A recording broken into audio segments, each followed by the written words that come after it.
7, 6, 5, 4, 3, 2, 1.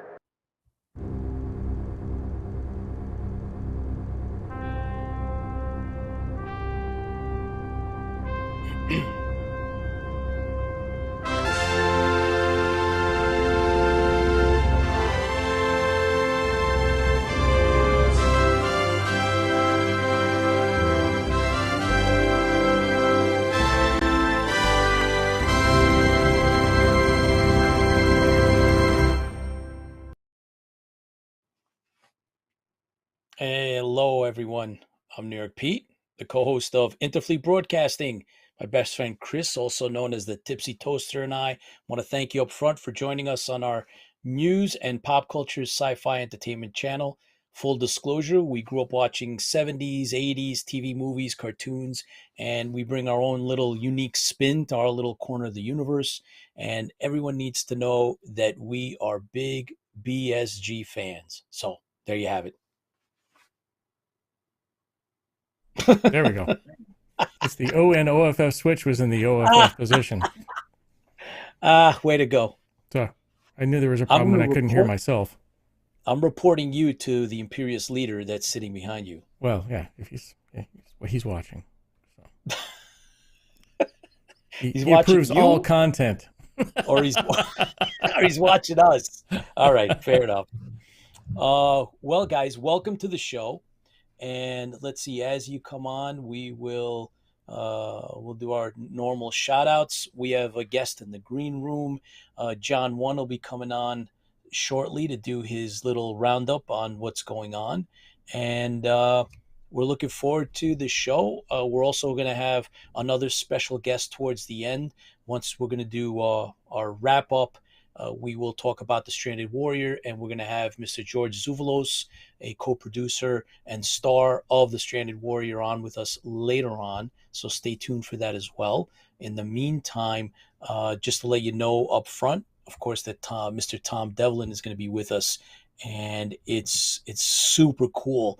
I was talking with him before, just getting into a little bit of how the world is really small and eventually, paths cross. And so we'll talk about that later on once he's officially on. He's, of course, special effects, makeup department actor, aficionado expert. You'll see we have his website up and some other things that you need to know about him, which are super fascinating. So we're lucky to have him on board. But in the meantime, we're going to toast and thank everybody, especially Superfan Fran, for providing our... And Chris Mitchell. And Chris, yes, yep. Thank you, of course. Tonight, you'll hold it up and I'll read it again. So okay. Pete doing that. So tonight we're going to be drinking Arrogant Ale. Don't forget this. We can say that. And it's, what's that? It's what? Oh, it's only 7.2. That's nothing. Only. It's brewed and canned by Arrogant. Oh boy, Escondido, California, and Richmond, Virginia. Right. Looks like it doesn't say much about it other than that's where it's brewed at. Okay. True arrogant bastards refuse to be ignorant. Know where your beer comes from. Right. So we don't have any clue of what's on the inside of it. It says drink fresh, numbskull. Not yet. So we don't have any idea what the flavors are, so we'll give it a shot. Well, it's probably just regular beer, hopefully. Just regular beer. No, it's Arrogant beer. Okay. Well, I'm drinking out of this, the Battlestar Galactica Apollo. I had to reach over and grab something real quick because I left everything else up. So I'm back to the original. Okay. My original. All right. Well, let's open this up and toast everyone. And 1, 2, 3. Okay. It smells like beer. Let's do it. No. Don't let it pour all over my microphone or my keyboard like I usually do. Ready? Okay. It's a little darker than normal beer. Yeah, it's cool.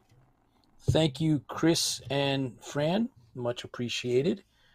Looking forward to seeing you guys at the cons, Awesome Con and Dragon Con, which are top of the list, as well as the non-sports card, New York Comic Con, and some of the local ones. There's a bunch coming up here in New York, so hopefully we'll get to those. I just saw another one pop up that's going to be close by, and I was intrigued. So we'll keep you posted on what's going on, guys. And let's see if you guys are on, then give us a heads up and see what the deal is. So let's toast. Let's give a toast, Chris. Let's toast the fans. Yeah. All right. Ready? So everybody, we always say that the most important people in the fandom are the fans. They're the ones that create more universes. You get people behind the scenes that are the important people. For tonight, the special effects people, the people who write the stories, the people who direct those people, not only just the actors that create these great fandoms, but it's also the fans and everybody else behind the scenes. So we always like to toast to everybody, and we say, fans fuel the fleet. Fans fuel the fleet. Here's to you guys. Thanks for tuning in and doing what you do.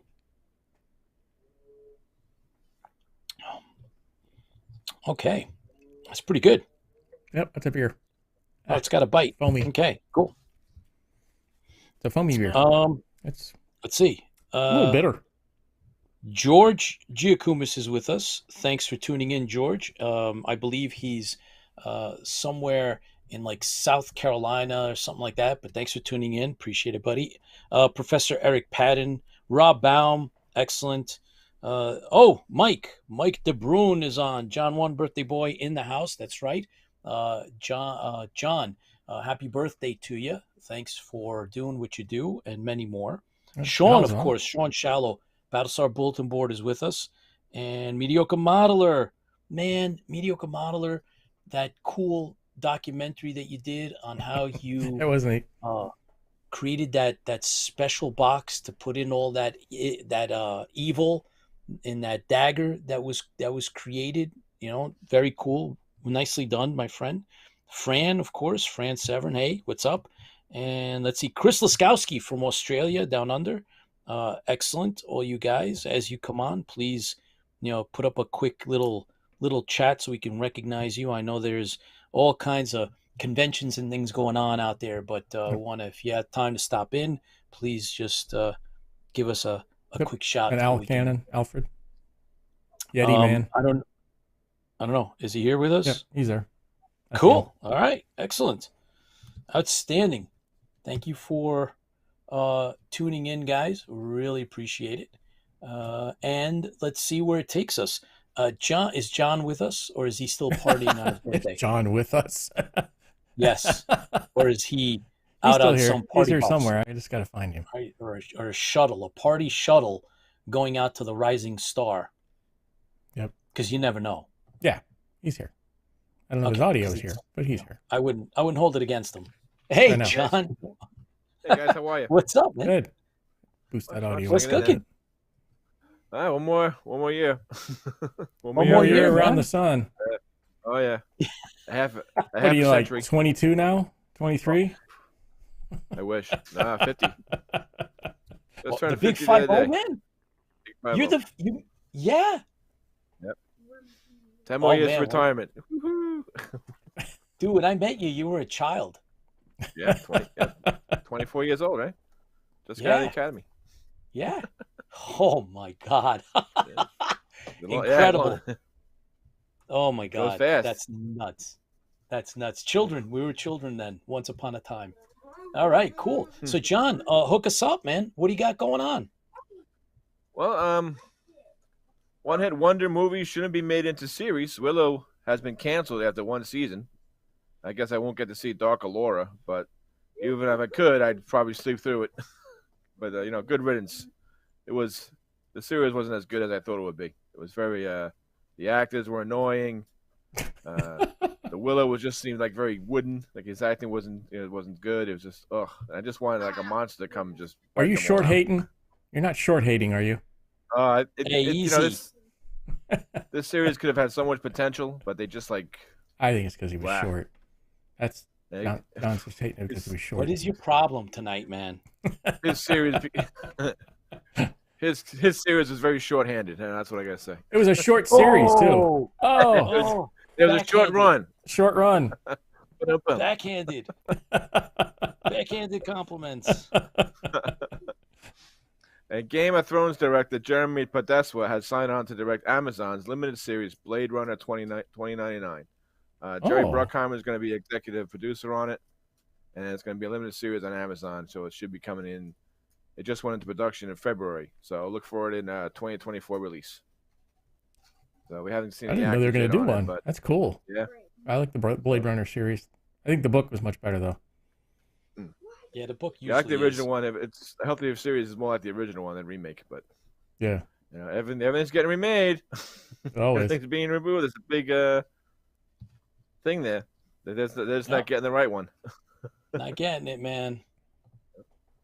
Well, he got DC. He fired Henry Cavill. Now James Gunn will direct the new Superman Legacy movie, which will usher in the new period of DC films like Green Lantern, Hawkwoman, a couple others. So we're looking forward to that. The new DC Superman will come out July 1st, 2025. So we have a long way for DC to finally get their act together. So we'll see. And the new Batman animated series will be moved from HBO to Amazon. And wow, this is like a new take on the Batman animated series, but it's a new one, maybe a little darker one. I reported that a couple months ago before, so we're looking forward to it. For some reason, they moved from HBO Max to Amazon, but I thought DC and was Warner Brothers, but I guess they moved to Amazon. I don't know. Someone had something, but we're looking forward to that. There's no release date yet. We'll keep you confirmed on that one. I'm looking forward to it. And let's see, no release date as yet. Mobile Suit Gundam, The Witch from Mercury Season 2 will air on Gundam YouTube channel April 2nd. This is a pretty good series. Animation is unbelievable. It's really great. Is this one of the pay channels on YouTube, or is it? No, you just go on YouTube, type in Gundam, and it comes. Yeah, good. It's cool. Good. It's in Japanese, but you got to get it subtitled. But it's really good. I really enjoyed it. Cool. I finally finished it. So, and Season 2 is going to be better.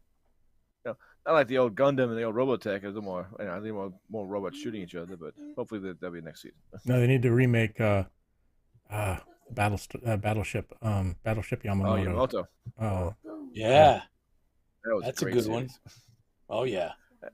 And I'm hoping they make Gotcha Man. What's that? Was that the Firebird? Yeah.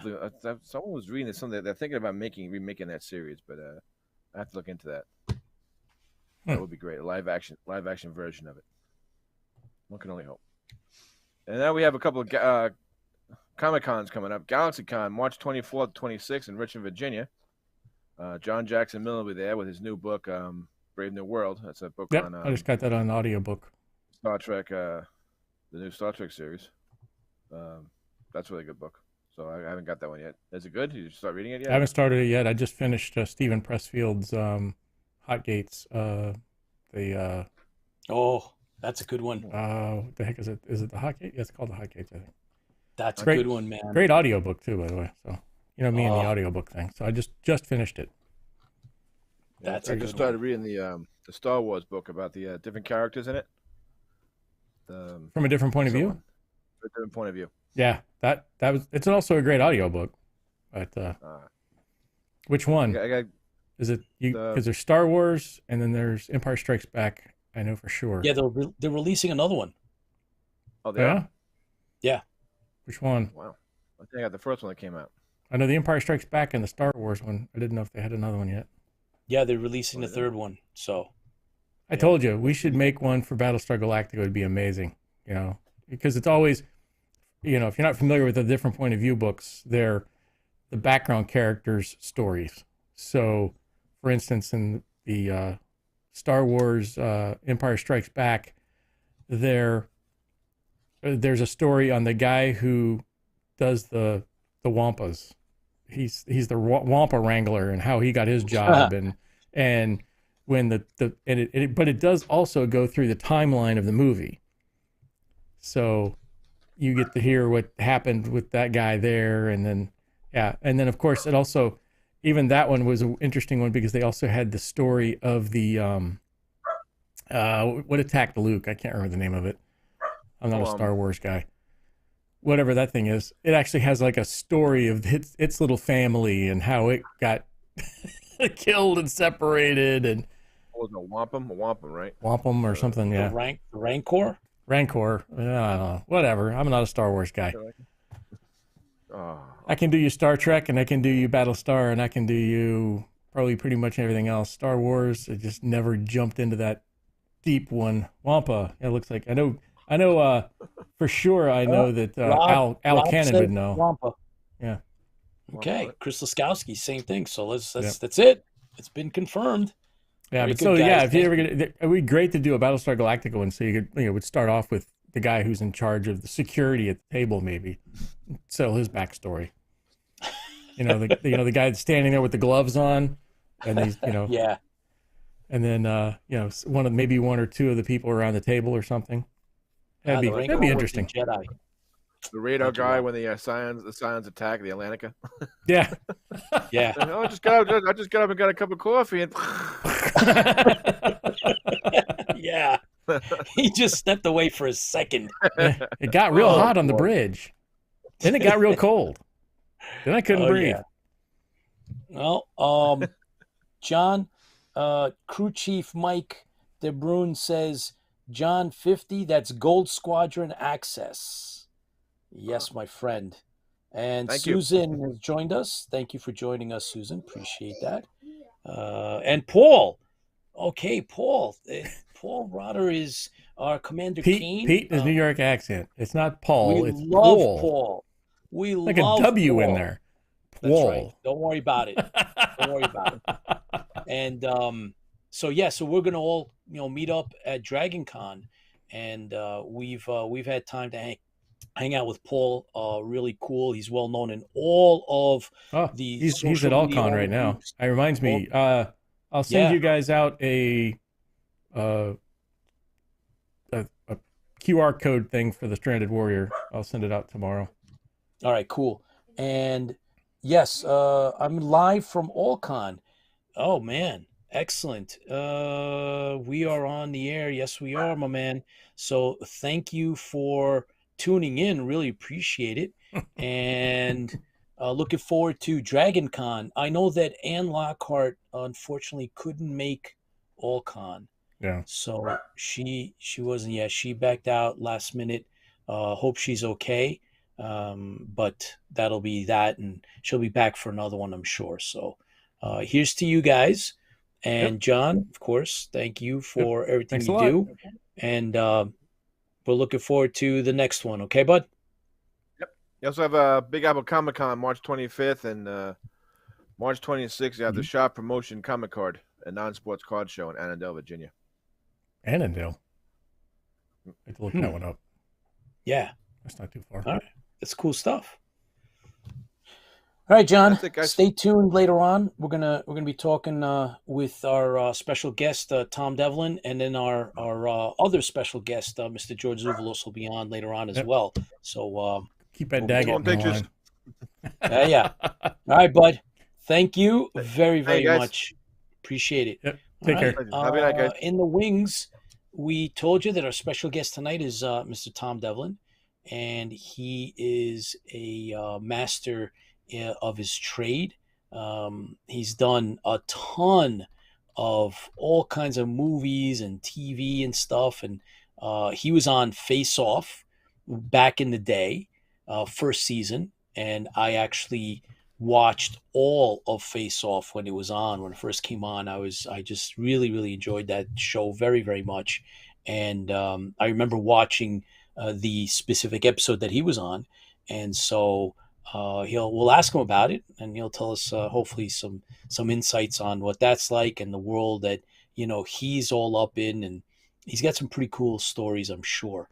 And then we'll bring up another quick intersection where we've actually worked with an actor, and we'll bring that up once Tom is here. So, Chris, if you can make it happen. All right, let's do it. Let's bring on. Yeah, hang on. Whoop, there we go. Okay. Boom. Do you need a? Yeah. Now let's make sure the audio works, and we're good. Yep. All right. Well, Tom, welcome to the IFB, man. Hey, thanks for having Absolutely. So Tom, you've been in the business for a while now, and you've been doing all kinds of horror effects, special effects, makeup stuff. I remember, like I mentioned to you earlier, that you had been on Face Off back in the day, and what was that like? So I've been doing special makeup effects for about almost 25 years now, about 24 years. And the Face Off came like 10 years into it. I guess it was about 12 or 13 years ago now. I was on season one. I was on 7 out of 8 episodes, and I really thought I was going to win the show. Um, But the crazy thing is when I was on Face Off, it was at the very beginning. None of us knew what that show would be. That we didn't know if the industry was going to turn their backs on us or the fans would laugh at us. At that time, makeup effects artists didn't, other than like Tom Savini and Rick Baker, makeup effects artists did not have fan following. You know what I mean? We're a name in the credits. We're not rock stars. So going on Face Off was kind of an interesting thing because when we first it came up, it was like, heck yeah, I'm going to do it. The more exposure, the better. But at the same time, uh, they're all going to laugh at you, But but I definitely had a blast. It was like going to makeup effects camp, man. We we busted out a project every 14 to 19 hours, and we had all the supplies you could ever imagine at our fingertips. And a lot of people were stressed out at the small times and stuff, but I'm a low budget horror guy. I've worked on some of the biggest movies in the world, but also some of the smallest in the world. And because of that, time limits are not much to me. I don't usually get a lot of time to do things. So that's from Face Off. Yeah, that's from episode 4. That was and that actually that character, just last year I directed my first feature film, and I made a feature film of that character. Teddy told me to. Oh, that's wicked, wicked cool. Yeah, It's like a stuffed bear with a. That's awesome. Yeah, that's yeah. just Basically, bizarre. it's a messed up childhood. That's that. How do you come Oh up with man. some of these ideas? Did you have a messed up childhood? Or just No, I really did. I had a great childhood. But the thing is with like that Teddy character, that comes from truth. When I was like 11 years old or maybe 10, I spent the night at this kid Brian Whipple's house and we watched Child's Play 2, and I was not allowed to watch horror films. oh no. And it scared the bananas out of me, and so I was terrified to fall asleep because if I fell asleep, then I would have this nightmare, and my mom would find out that I watched a horror movie. So when I did finally fall asleep, I did have a nightmare, and that nightmare was that Teddy Ruxpin and Chucky joined forces to kill me. And Oh, so when I woke up, I promptly removed the lower jaw from my Teddy Ruxpin doll and took out one of his eyeballs because if he couldn't talk and blink, I thought that would keep him from coming alive, and it made it even more terrifying. awesome. Oh Yeah. boy. So talking about that makeup and that character for the last 12 years since I was on the show, and then when it came time to direct a movie, I thought, why not bring the character back and do something with where there's already a small built-in fan base. And we called in Way like every cool. favorite son to make that movie. I got a lot of horror icons in it, like Felissa Rose, C.J. Graham, who was Jason in Part 6, and Warrington Gillette, who was Jason in Part 2, Papa Shango from the WWE. I mean, I pulled in every favor I could get to make that movie. Outstanding. You've also done some TV work too, Tom.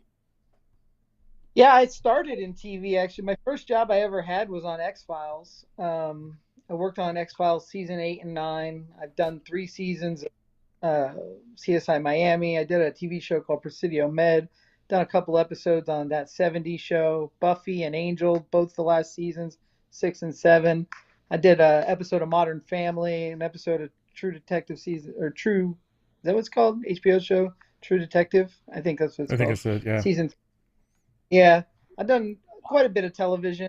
X Files was probably the biggest thing in my career television wise, because I was on set every episode of season 9, and I made, I came in on season 8 as an unpaid intern, and ended up staying there, and I worked on the last 2 seasons. Wow. Wow, that's cool. What I was did a kid. you exactly do? I was 19. I moved to Hollywood, and I got a job on X Files. I thought that's just how it happens. Like, oh, you just moved to LA, you work on TV with your heroes.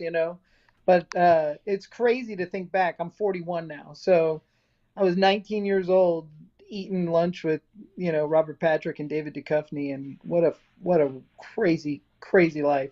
I remember this awesome conversation I had with Robert Patrick about how much I love Dust Till Dawn 2, Texas Blood Money, and he was like, "No, you don't. No, nobody likes that movie." And I had a pin like on my jacket of that movie. I was like, "No, I really do like that movie," and he just thought it was so funny. That is really, really incredible. What about John actually just posted a quick question and he said, which was your best project, but what was your most demanding? Oh, that is such a loaded question. See, the best project, I get this question a lot about the best project, but there's categories because, like, when I worked on the big shows, like big Hollywood blockbuster movies, you can't compare Terminator 3 to, Puppet Master.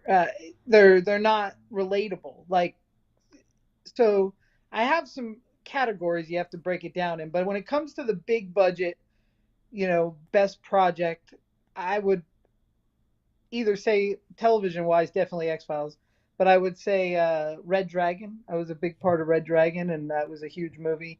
And I got to go on the Universal backlot and be in these sets that were on fire, and that was really cool. But then when it comes to what I consider my real career, which is since I started my own company in 2002, 1313 FX, I've done about 150 feature films, all under $1 million, lower budget, direct to video type stuff. Um, I'd say well, as an effects artist, my favorite project was probably a movie. Oh, that's so tough. It's really tough. There's a movie called Low that is very personal to me. It's just LO. It's like a romantic comedy with demons.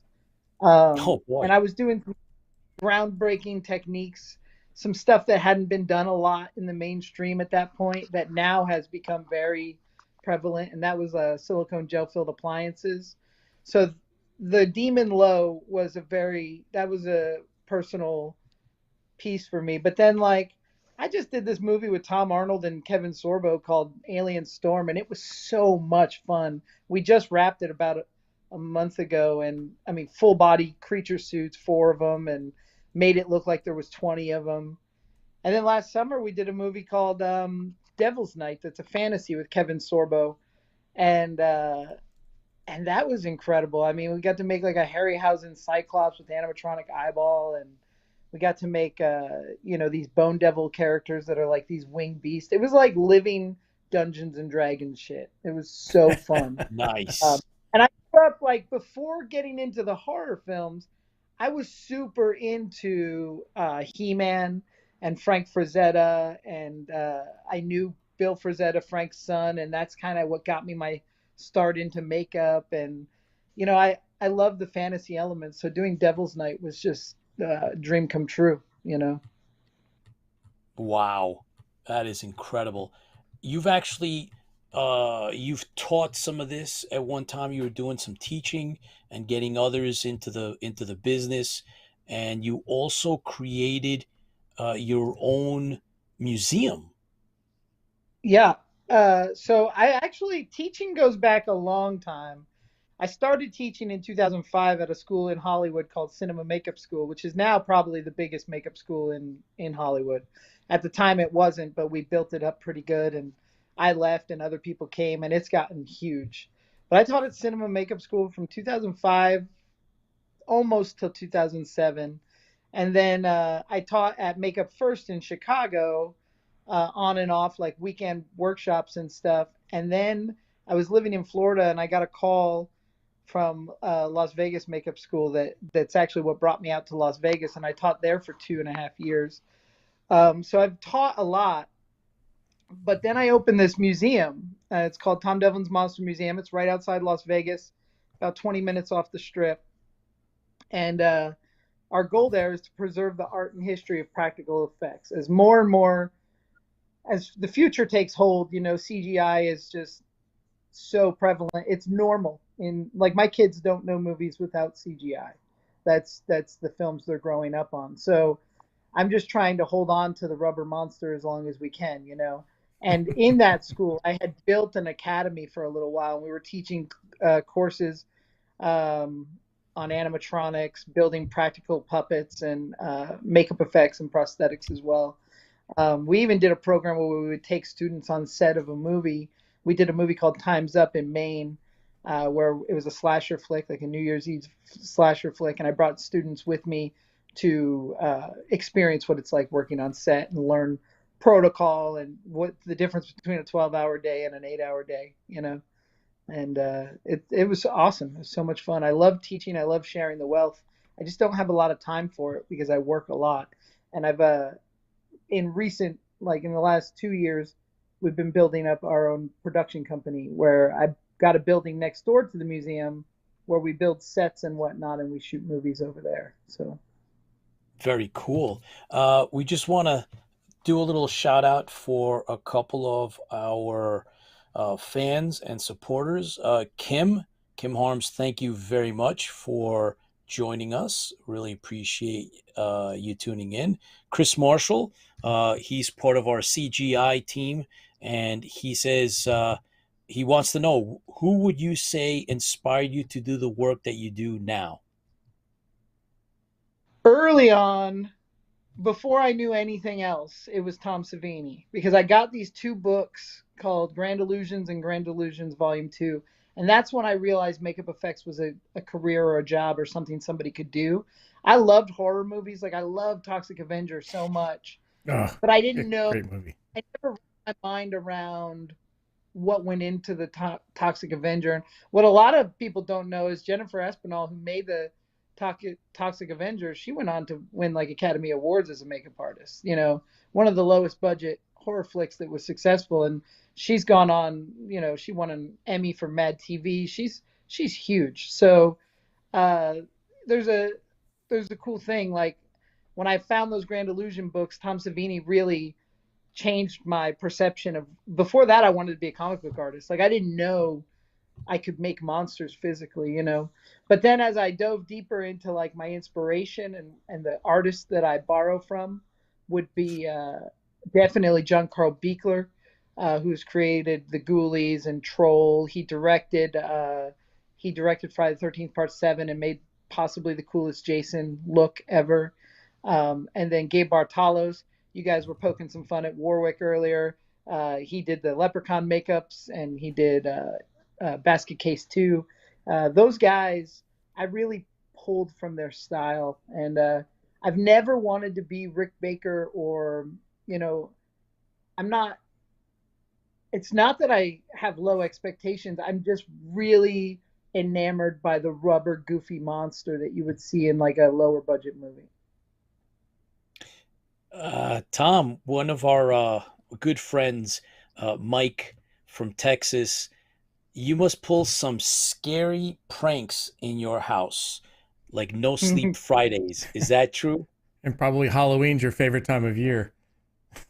Halloween has always been a huge time of year for me, except for the fact that, like, because of this career, like, Halloween is just, it just says that we got to work every year. Every year we're working because we run.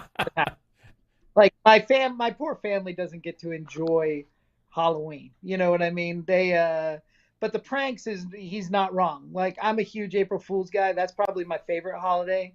And like, I've done a thing where I faked my mom out thinking that I got bit by an alligator with a series of photos from before the bite, and then the stitches afterwards. And it was all fake, but I had to get an opportunity to hold an alligator. So I definitely turned that into a prank. And scared the crap out of her, and you know, there's been a lot. I've made up my kids to prank people too, you know. So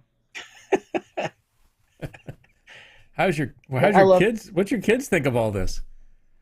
my daughter is a mini me. Like she is so into everything that I do, the Monster Museum, and she loves all. She gets to meet, you know, both of them get to meet so many of these horror celebs that I grew up with posters on my wall, but now they're my friends, you know, and my kids get to experience that. You know, my son's name is Alice, or his name is Cooper, after Alice Cooper, and then Oh, I built a throne for Alice, and Cooper got to meet Alice, and I life casted my son's head and made a $1 billion baby head out of it for the throne, and Alice just picked my kid up and put him on his lap and having a good time. My son has no idea the rock royalty that he's sharing space with. You we're not know, worthy. We're not worthy. but for me, that's where I found Alice Cooper as a kid at the drive-in. I saw Wayne's World, and I was like, oh my god, what is this? Both him and Rob Zombie, you know, is like my musical tastes were formed that day. So it's an interesting life my kids lead because they don't know it. They don't know, you know, they know like three of the Jason Voorhees. Two of them are like their uncles, you know, and Butch Patrick, who's the original Eddie Munster, is like he's like a family member to our kids, you know, and they just don't get it. They don't get that that little kid on the TV is Uncle Butch, you know. That's cool. That's That's cool. amazing. Speaking of actors and the past and how things intersect in this world, the Daniel Roebuck was in a feature that we just worked on called Once a Week for Life. Not a horror film, however, we got to work with him, and you've worked with him, so it's kind of interesting how paths sometimes cross strangely. In what capacity? What did you guys do on the film? Well, what do you Well, think? We acted. You were Yeah. yes, we acted. I'm actually the line producer for Once a Week for Life, cool. and we got cast in small roles, and gratefully, Yes, and I was the advisor and actor. yeah, there you go. That's very cool.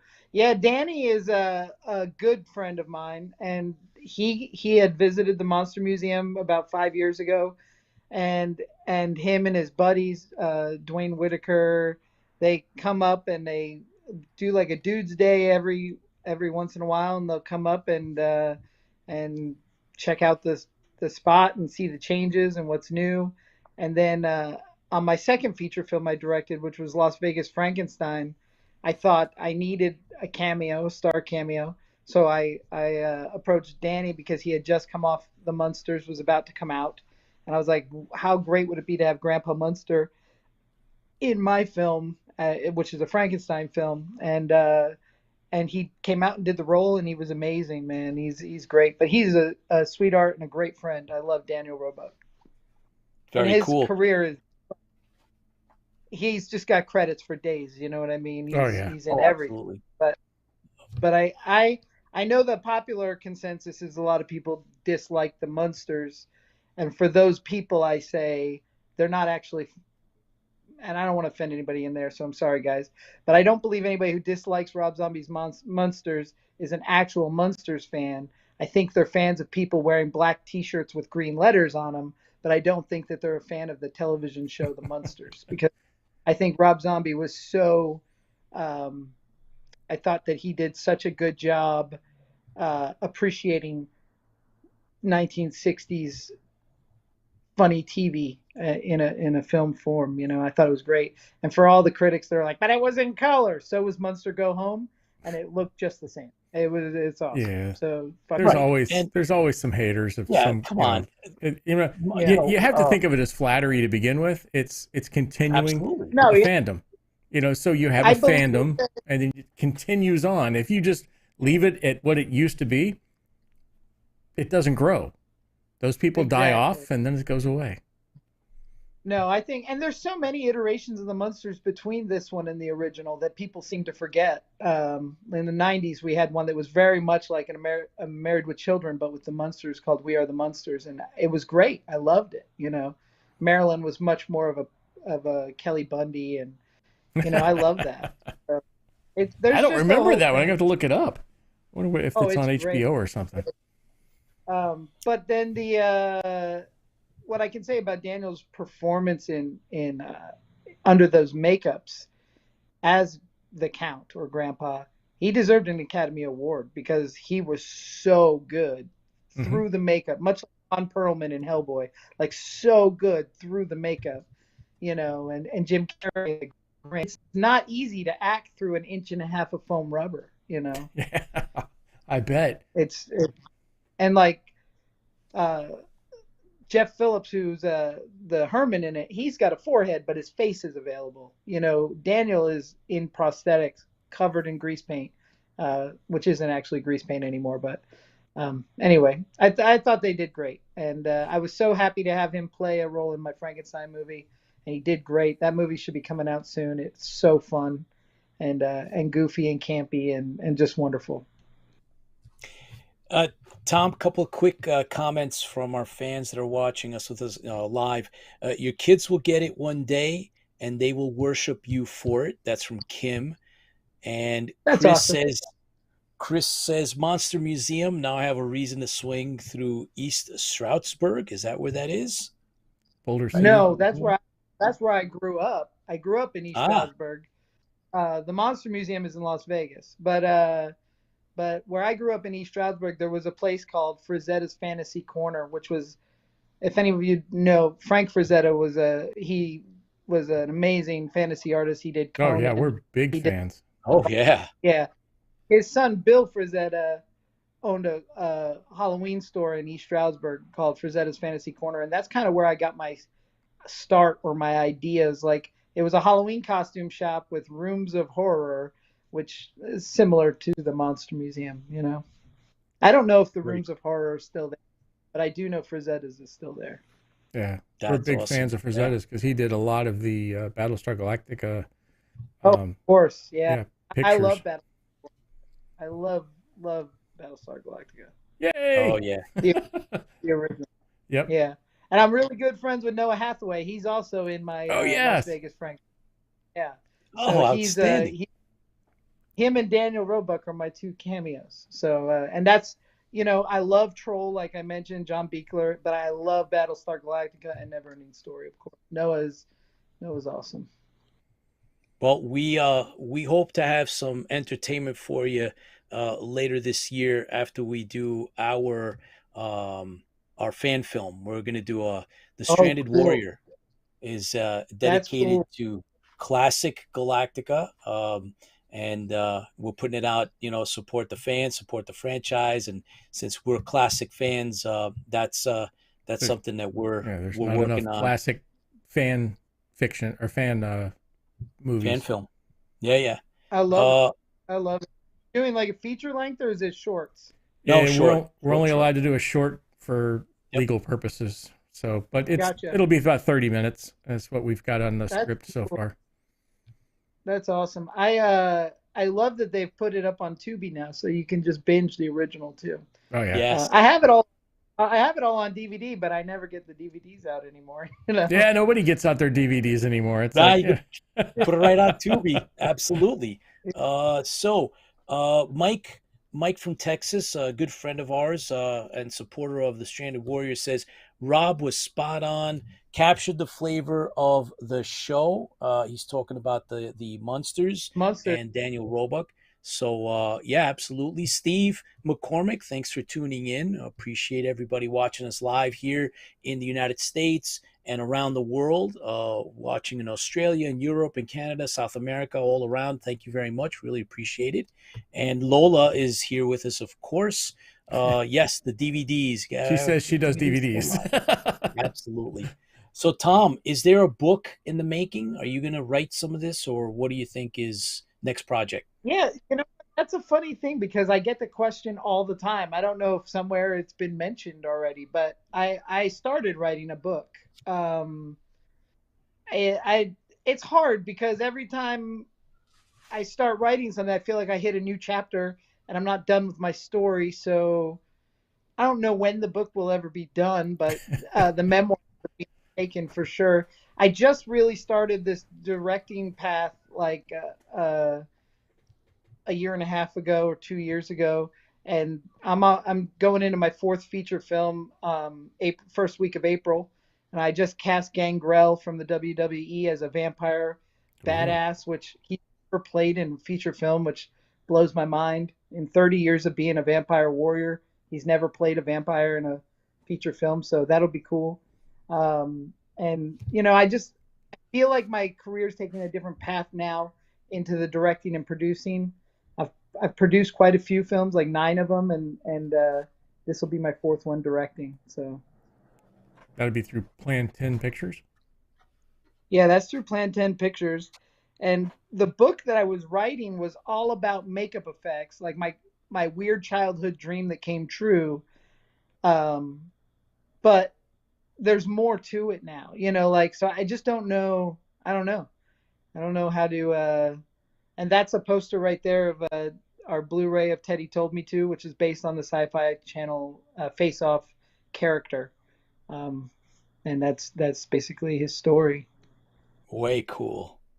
It sounds like you might have the making of two books, Tom. That's where I'm thinking, where Maybe. where you yeah, where you just, like your final chapter in your first book is how you're starting out, like you said, your director's hat, producer, and then, the rest of it'll be, the part two.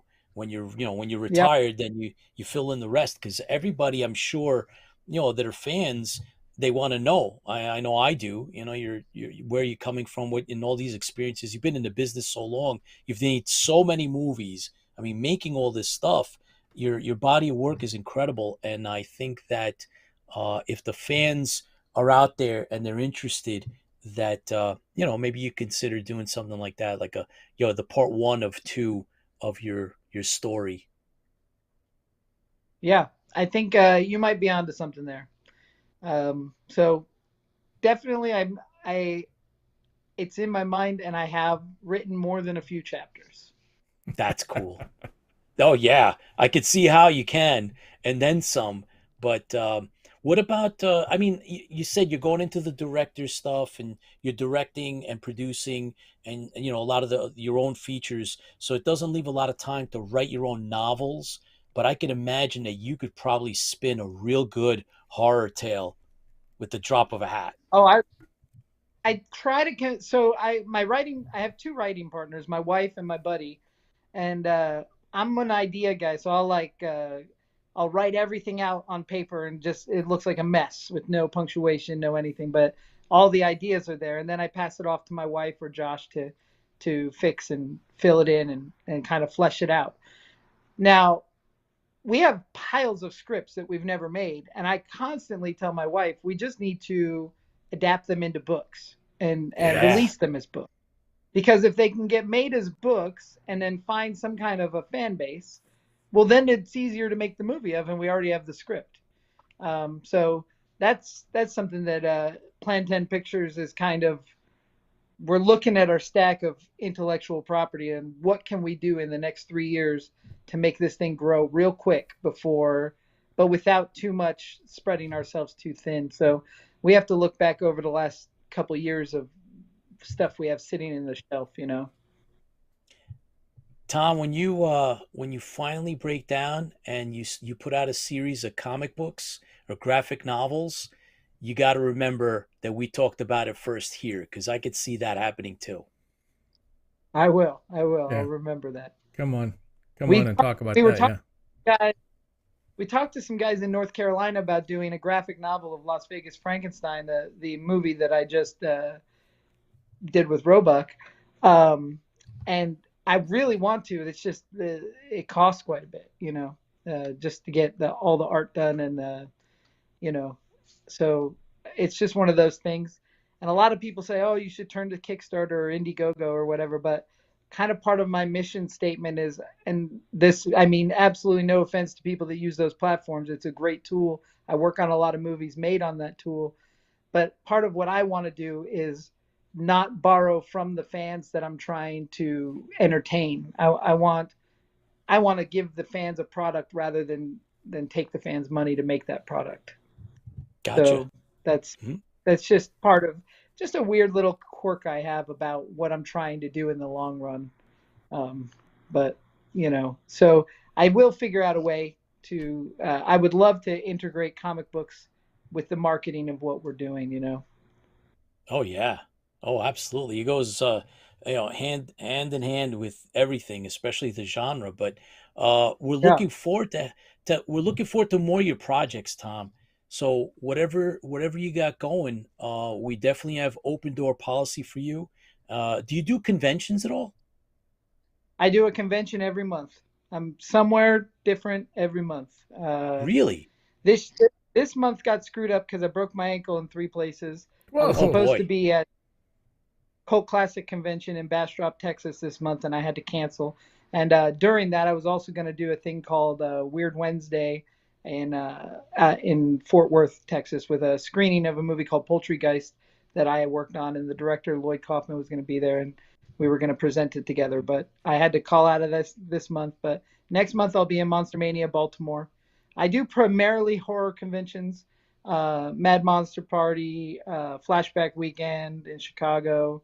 Yeah, but I do a convention just about every month. Chiller? You know what? Because of my ties with Monster Mania, conventions are a lot like territory wrestling, right? Like they don't like to share their talent. So I'm not allowed to do Chiller, but I will tell you Wow. that 1996, I grew up going to Chiller Theater. Like Chiller is where I found out about horror. And I loved it. I went to in East Rutherford, New Jersey in '97. I forget when it moved a couple times, but yeah, I went to Chiller up through the '90s until I moved to LA. Gotcha. Yeah, it's close by to well, we're on the East Coast, so that's why I brought it up because it's a heck of a convention, and just in Yeah. case if you were, it'd be a little easier to try to run into you. Mike from Texas, Mike the Bruin says, "Congrats on leaving an imprint on the imaginations of so many fans. Keep the magic coming." Well, that's a huge compliment. Thanks, Mike. Much appreciated. So, guys, we have Tom Devlin with us. We're honored as usual and appreciate you taking the time out, Tom. It's like we said, open door policy for you. If you have whatever project you want to come and talk to us again about, you just reach out and we'll fit you in, and you keep us in the loop. We love Yeah. what you do. I mean, this stuff is all great. This is fantastic. And Yeah, I, great. I'm excited. So, hey, I'm getting ready to start writing a horror script myself. I never wrote one before in my life, but There you go. I'm going to give it a shot. Um, Hey, I what you do. could do. I did the sci-fi stuff, and now I was like, I had a great idea for a horror script. And I'm like, you know what? I don't know anything about it. It's a good one. I've watched a couple of different things, and I'm like, this could be interesting. Oh, it's a good one. That, I heard the pitch. Yeah. I heard the pitch, Tom. It's a good one. So, very cool. Very cool. but yeah. So, what's your biggest challenge? Directing, writing, or making the I, monsters themselves? I mean, definitely. I don't know.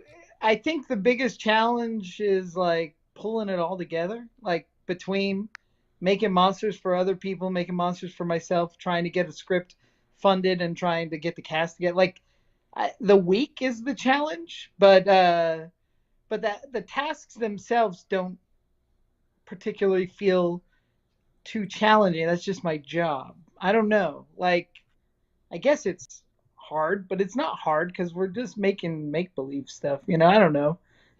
Um, I don't. I don't find it too challenging. I find it like I get off on problem solving.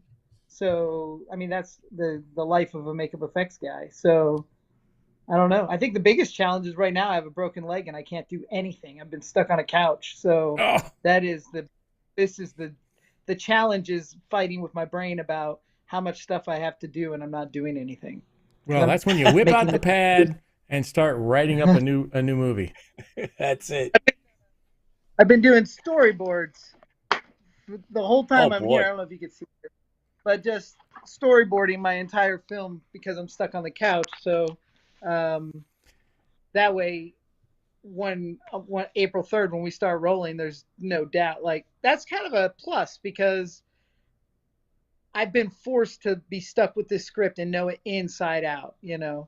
And I have a script my buddy Tyler helped me write. Teddy told me to part 2, but I told him I won't even read it till I'm done shooting the After Dark because I don't want to muddy my mind with too much stuff, you know.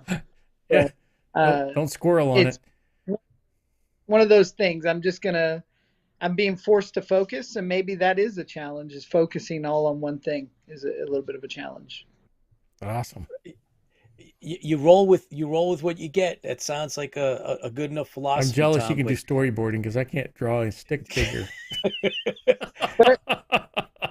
The thing is I try to tell this to everybody that says they can't draw. You can actually draw. You just think that you can't because you've been intimidated since you were like 4. But Yeah. if you can write the word down that says blink and then your buddy reads it and blinks, you just conveyed what you wanted through shape, right? So you drew a B and an L and an I and however you spell blink and NC whatever. I can't spell, but I could draw. But when you can write those letters because you were trained to write those letters, that's no different than drawing a nose and an eyeball. You just haven't forced yourself to practice like kindergarten made you practice writing letters. Now you can write letters as quickly as you think you can just write them out. You know what I mean? You can draw like that, put that amount of practice into it. Just nobody does. So it's really no different. It's just I hear you. shapes that convey. Yeah. I'm lazy. Whenever anybody tells me that they can't draw, I'm like, but you can draw. You draw every day when you write, when you sign a check and whatever, you know, it's absolutely no different. They should be teaching that in school then. Really, I mean, they teach They us how to should. write in school all the time, and the cursive and everything else that we used to do back in the day. I don't know if they do cursive anymore. I'm probably Not anymore, They yeah. aging don't myself, but they should. anymore. But the art classes should be teaching more Teaching drawing. shape. Yeah, They should, and they don't teach figure drawing until you get to an advanced later high school. By then, everybody. and then you have to take that as an elective. It's not like Yes. a mandatory So- thing. When you're in kindergarten playing with finger paint, they should be teaching you how to draw a face with proportion, because it's no different. Like my kids draw amazing characters because they were showed how. And I'm not Frank Frazetta. I'm not a great artist. Oh yeah, But it's a proportion thing. Like if you can draw the shapes that go where they go, it's no different than writing the alphabet or writing numbers down, you know. I keep losing my head. I don't know how to find it. it's over here somewhere. Oh boy, Tom. Again, thank you so much for taking the time out. We will keep you in the loop as soon as we get a trailer together for the Stranded Warrior, and as soon as we put it out, we're definitely going to give you a heads up so you can take a gander on that. Tell Noah. Working I don't hard. think Noah knows about it either. So yeah, I'll tell him. Tell him. Stranded Warrior. Do you use any? Is it the same timeline? It's the That's exact same timeline as Battlestar Galactica original, but it is the precursor of the episode with Red Eye. Okay. The Lost That's Warrior. awesome. So the Lost Warrior, Yeah. and then it's the Stranded Warrior. So in that episode, they talk about Martin, and that's the guy who is Puppus's father in that episode. I know it's probably but so we're making Martin's story. So we're doing a part 1 and a part 2. Probably only get part 1 down because it's just the funding we've thrown at it. you are kind of doing what you were just joking about earlier in the show about doing a show about side characters Yes, or a you're story right. about. Yep. Yep, it is. It So is a precursor to that episode. that's awesome. Yeah, check us Well, out. I mean, I know you're busy and all, but yeah, we're on. We got a Facebook page and IMDb page and everything else for the Stranded Warrior, and it's exciting for us. And we're not making any money on it because it's a fan based film. You don't get any money, but it's just so exciting to create something in that universe because nobody is seriously doing it at this point in time. right. So No, we've got actors, and I had to buy insurance this week, and and we're talking lighting and cameras and what do you green Yeah, guys? the whole screen, nine and yards. it's yeah. So we're going all out just for a fan film, but it's going to be fun, and that's we're willing to learn. You know, I kind of do this stuff for a living as well, but mainly for the government. So What are you camera wise? What are you shooting on? right now we can Blackmagic 6K. Yeah. Oh, but yeah, I got one of those. Yeah, It's a great camera. it's not, we can't afford anything major. If So I could go with a Sony, I would great. I'd do a Sony one in a heartbeat, but I don't know.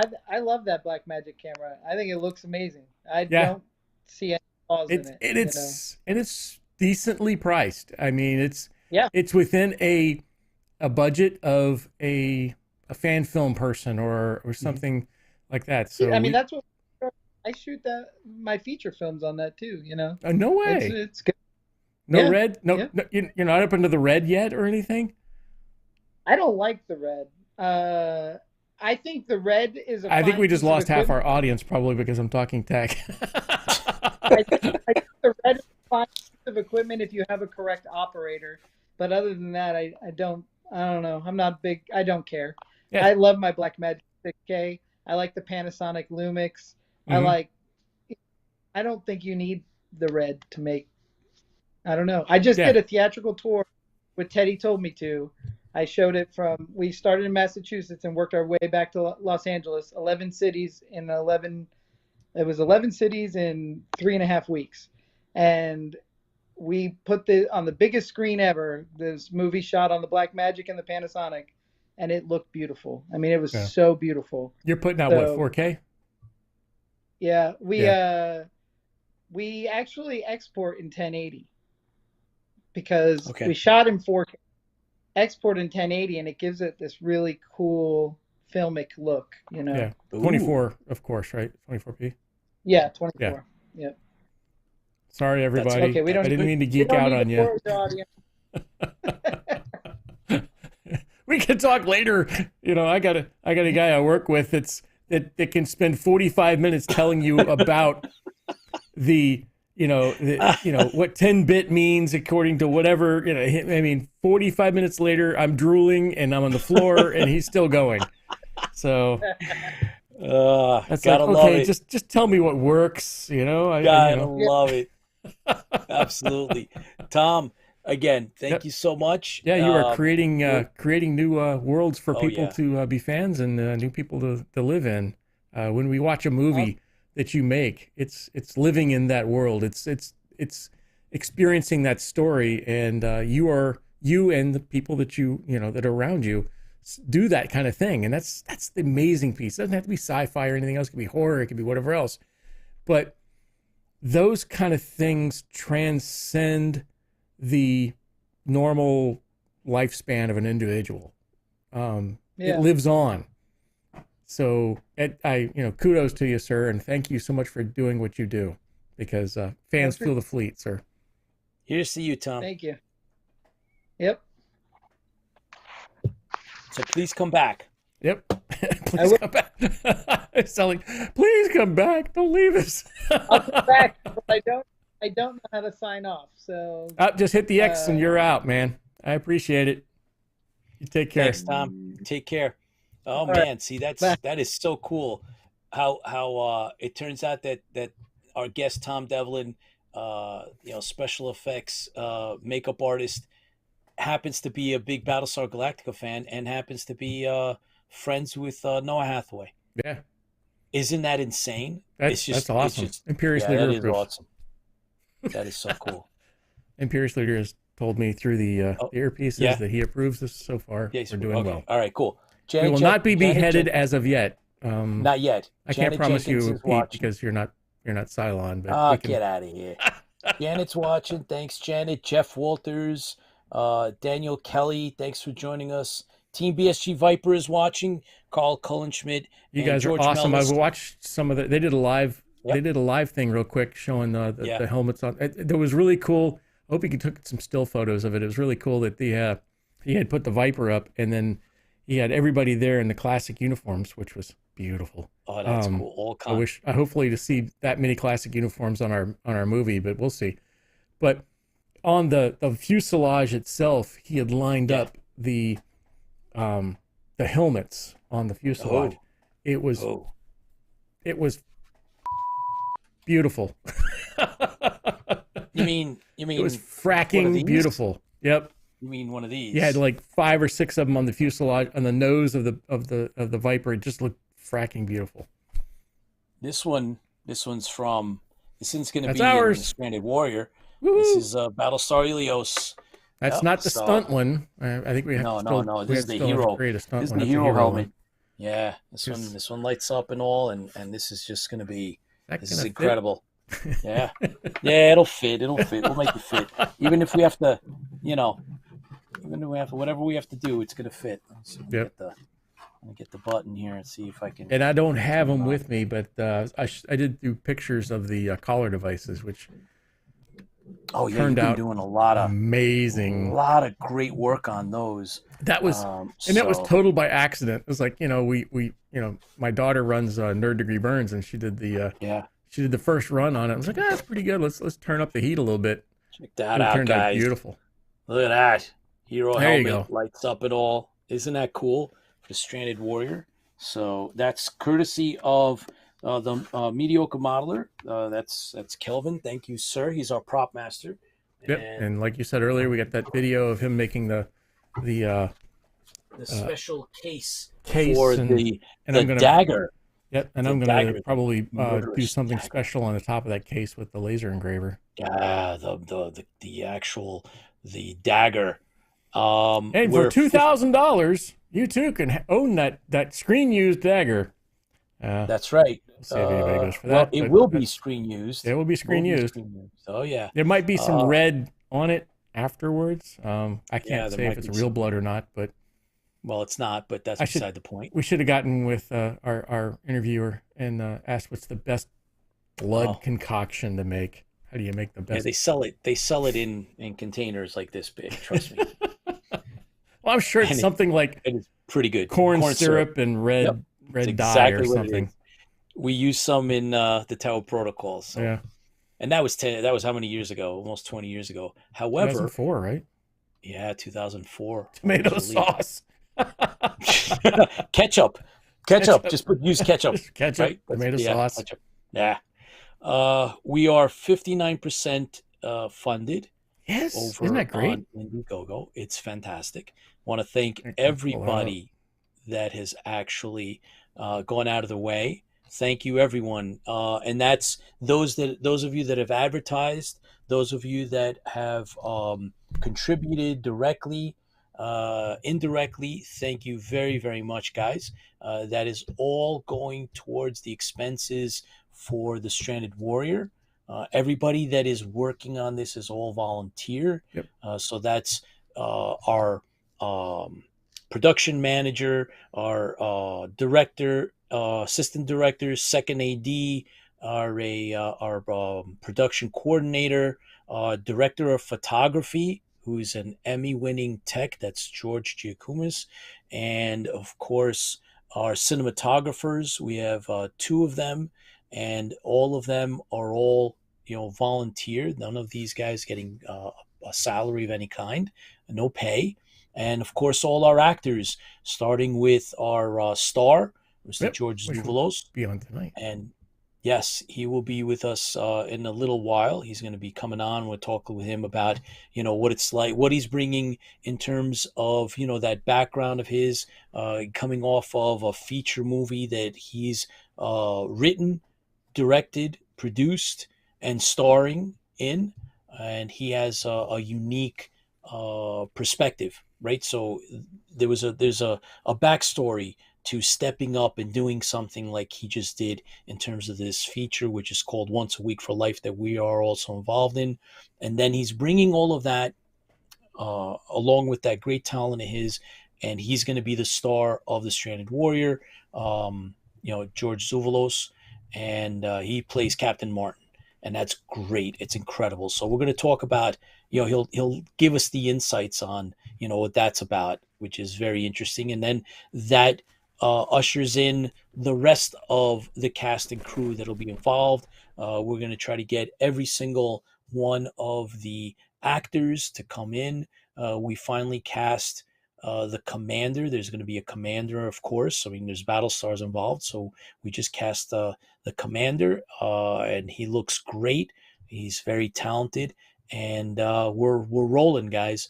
Now we're just waiting to see if we can lock down. The more Colonial Warrior Viper pilots we get, the better it's going to be in terms of filling up this one particular scene. However, we did get some background actors to fill in as well. So we've ordered costumes for them, and there'll be some cameos of some of us will be involved in that as well. We're hoping that there's been some interest from others that are going to come in from afar. Hopefully, we're looking forward to having them and hosting them at our production, and so we'll see how that plays out. And you guys know, and if you don't, probably, I'm not sure if we brought this up before, but Chris, you're directing, so Chris is directing, and I'm not sure if we kind of talk too much about that, but you are actually in the star seat in terms of direction. So you're directing the Stranded Warrior. You and poor people. We're good. We're good. And if it's icing on the cake if we can get the extra Viper pilots that have said that they're going to be coming in, it's just incredible. Yeah, if anybody's out there with a uniform on and not doing anything on the weekend of May 6th, we could use you. Lola says, I'd go, but someone stole my uniform. What? Oh, come on, Lola. What is that about? That's nuts. So, that's not right. Who would take... So someone for Halloween is going to walk around in your costume. That's not right. So you'll know. Be like, that Colonial Warrior, that's my uniform. Nobody else has one. Yeah. So, yeah, we are looking forward to. There was some people reached out to us, all of them outside of the New York tri-state area. One from Canada said he was going to come down, and I hope he does. We would love to have him, and then a couple others also from not adjoining states. Hopefully they'll make it as well. We're looking forward to having them. That would be fantastic. And if not, we will have just enough for the squadron itself. So, yeah, looking for some Avengers. No kidding. We get the Ships of Light to come in and get it. That's crazy. That's crazy that somebody stole Lola's. Whoever took it, give it back. Yep. That's what I'm saying. That's what We're I'm putting hunting out. you down. Yes, whoever took Lola's Colonial Warrior uniform, give it back now. She went to the Copacabana with it. Yes. Those people Somebody at the Copacabana. At the Copa is wearing and dancing in your uniform. Yep. Not cool. That is not cool. But we're looking forward to getting this project done. Yep. And then, of course, there's the conventions coming up, Chris. We got a bunch of stuff that we're committed to doing. And so I have the... Oh, let's see. So, oh, my God. There was a question the other day, and I thought it was a very good question. So I kind of want to... Like some of the behind-the-scenes, thought-provoking stuff that we've done. All right. So, all right. Might as well. Let's do it. Well. So this is... I don't know how well we're going to get to zoom in on this. I can take a photo, but... That's the symbol. All right, stop moving around. There you go. That's a good one right there. Yep. Oh, that's cool. I'll get closer. Oh, wow. There you go. Actually, Wow. that's crooked. So hang on. There we go. That's right. There we go. Yeah, those are the collar pins for the Colonial Warriors and Bridge crew that will be wearing. So there's the gold and the silver. Yep. And So yeah. this, woo, there we go. That was fun. So they'll go here so that you can see the size. They're the right size, and they're you know, the plastic and everything else. Let me I can pull up a picture. Probably be easier to describe why we went with this symbol. Let me give you Yes, a Mike, second you're right. to Wait till you hear the story. Symbol. Give me 1 second, I'll find it. Mike, I didn't very bring it up good. yet. Very Give me a good. second. Give me a second. Yep. So we'll talk a little bit about that. Yep. There's backstory to every piece that's in this. Oh yeah, And, we went all out. I mean, oh yeah, absolutely. so I mean, a lot of the stuff that won't get seen. I mean, this thing probably won't get seen that much, but that's the symbol. Yep. Now, there is, of course, Battlestar Helios, which is the Greek sun.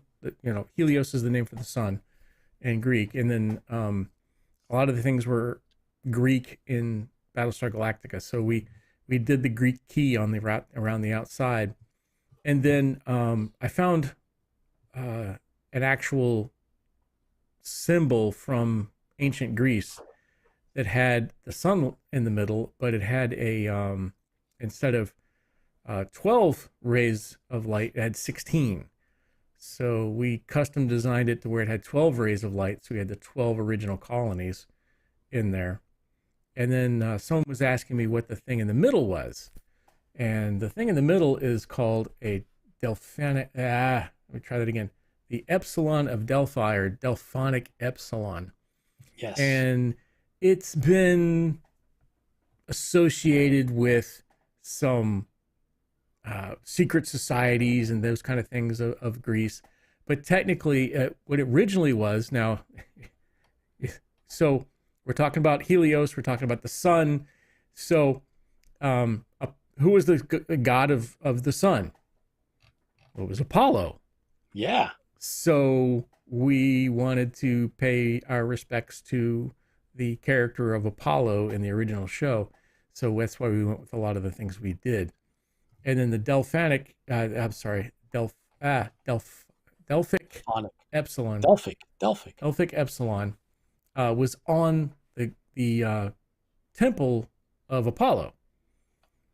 And that's where the sun worship was performed of the temple and everything else. And on that temple also was some sayings in regards to know thyself and nothing in excess. And those are the kind of the things we looked at in regards to creating the movie and the pictures and some of the symbols. So that's why we went with this. And also it also shows the ascension into the light was another thing. So when we heard that, or when I saw that, it was like, an ascension into light. I thought of Apollo and the ships of light and those kind of things. So that's kind of why we went with the symbol that's in the middle. So that was the long drawn out version of why we created, and probably won't get on the screen much, but we're hitting these small little details the best we can, because it's important to us to do as much as we can to honor the original Battlestar Galactica.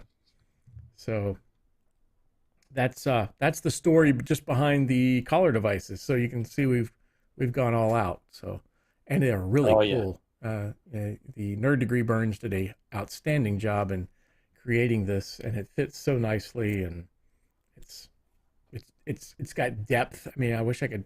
I don't know if like I said, you can't really hardly see it, but there's a depth to it. So it's not just, it's cool. Not like just a drawing on a piece of plastic or something. It's actually cut into it, and that's cool. It works out great. So, and somebody was asking, "Hey, are you selling those?" And I'm like, "Well, no, we're not selling those as of yet."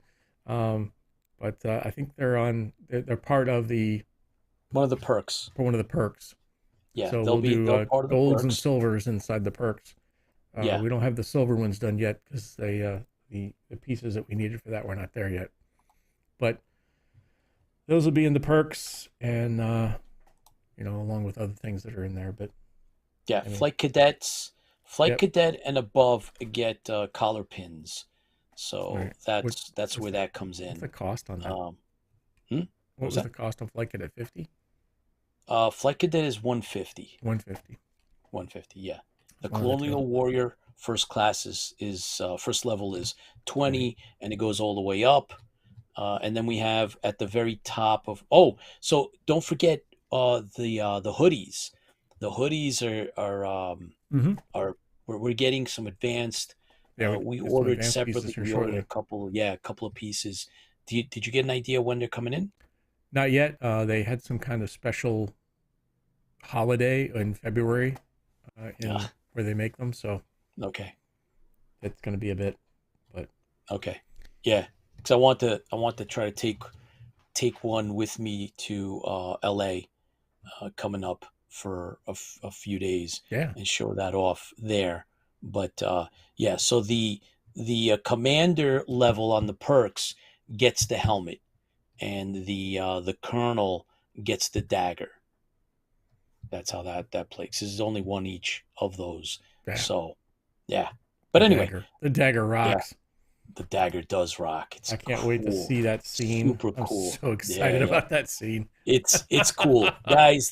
We've gone through and we've made sure that we've tightened up the script, and we're going to be submitting. We're going to be sending the script out to a there's a festival, a screenwriting competition. Hey, John, by the way, John Repper's with us. Thank you for joining us, and it's it's going to be really cool. You're going to like the story, and we're getting ready. The green screens are all in, and most of the equipment is here, including cameras are going to be in place.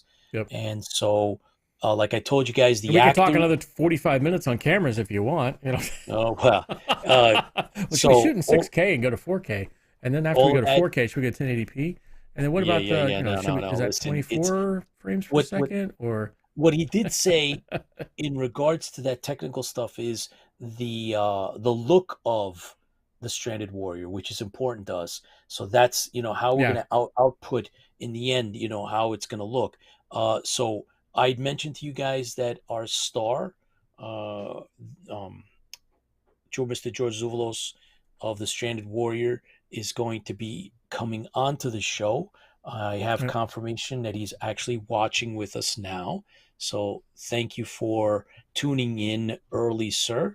However, we're going to be bringing him on live, and we're going to be speaking to him, and we're pulling him away from his post-production duties on Once a Week for Life. However, we are honored and thrilled and happy to have him on the Stranded Warrior, and we are going to have we're gonna enjoy this, right? So it's about having fun as well. It's not only the showcase. It's not only about fueling the fleet, right, Chris? Yep.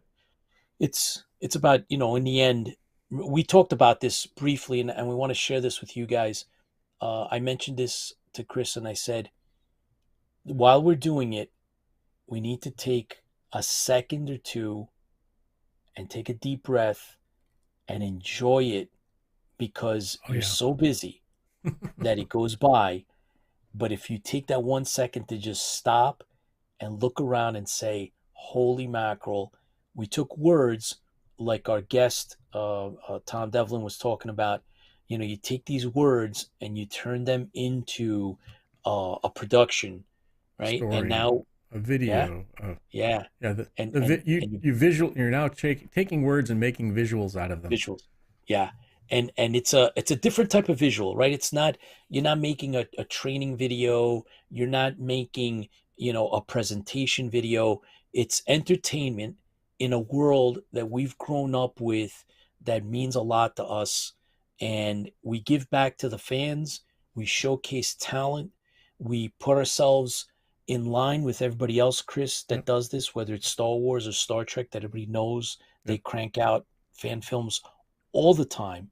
As a matter of fact, Chris, we briefly talked about how in some cases, not many, but in a few cases, sometimes fan films have made people's careers. Oh, I don't know, but I'm just gonna have damn fun. We're going to have some I fun. love doing the research, and I love the part where we've given certain names inside the show that reference other people. We have we give nods to Mr. Hatch, and we give nods to Mr. Larson inside the movie, and maybe you'll catch those, maybe you won't. You have to watch it a couple times probably, but they're all there. Yep. And then yeah, we just talked about a few days ago. We had this moment, and we were like, "Oh my shocking God, ideas like yeah." That and would we're going to work. incorporate that. Let me change one scene real quick. Actually, it's one. It's actually one sentence. One sentence. Yeah. And it's so cool. It's just going to be so cool. And you guys see it, you'll be like, that's what they were talking about. Pay attention to the patches, the pieces, the things that are said. All of those things will have will definitely resonate with the old Battlestar Galactica people. Some of the new stuff too is in there. But and if you don't know Battlestar Galactica at all, you'll still have a good time watching the show, I think. So and it's good for the fans, and it's good for anybody who wants a good story. I think it's going to be really it's going to be fun. It's going to be fun, and we have fueled by awesome talent. Yeah. A great team of CGI, the guys that are working on it, Chris and Chuck, and now John Terabetsky has joined the team, and we are really impressed with the work they're doing, and it's going to look great.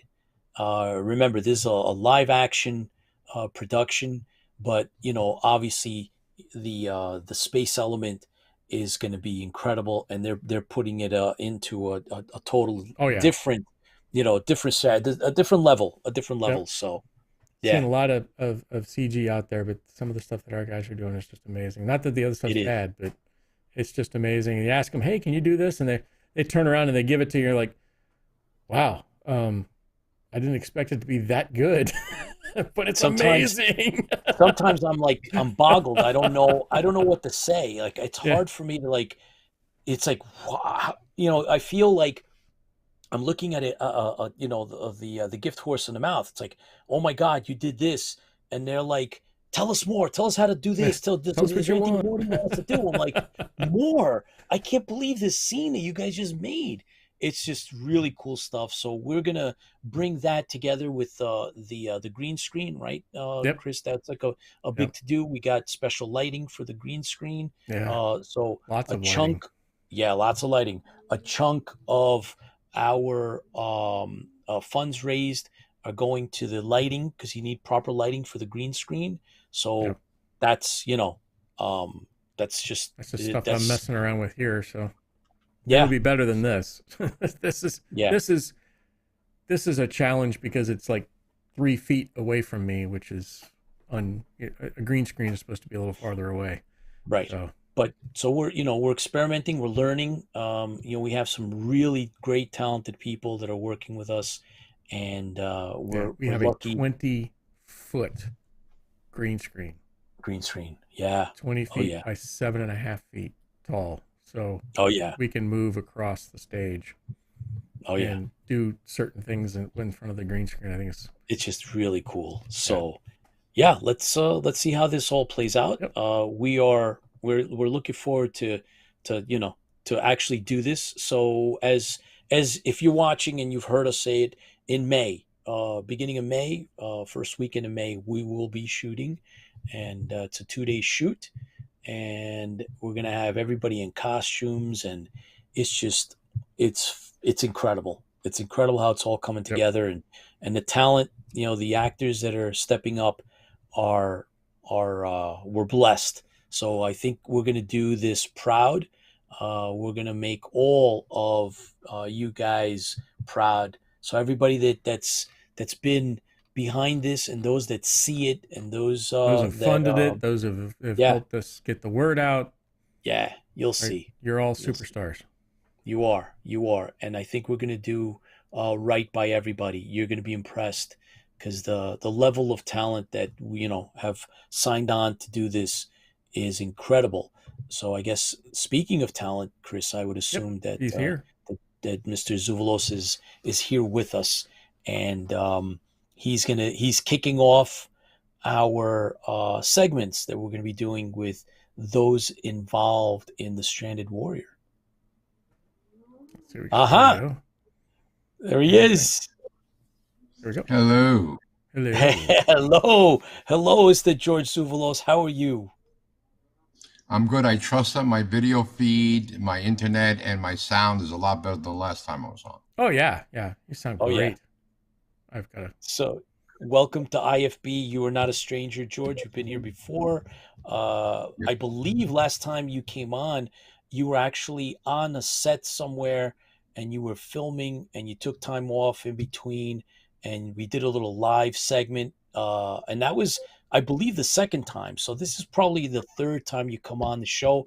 But this time we're talking about bringing your talents and your experiences, which are constantly growing, and now you're coming off of a once a week for life, and now we're going to then take a quick pit stop from finishing that all up in its post production and do the Stranded Warrior. So enlighten us. Well, we just finished principal photography. We still have to do a couple of B-roll.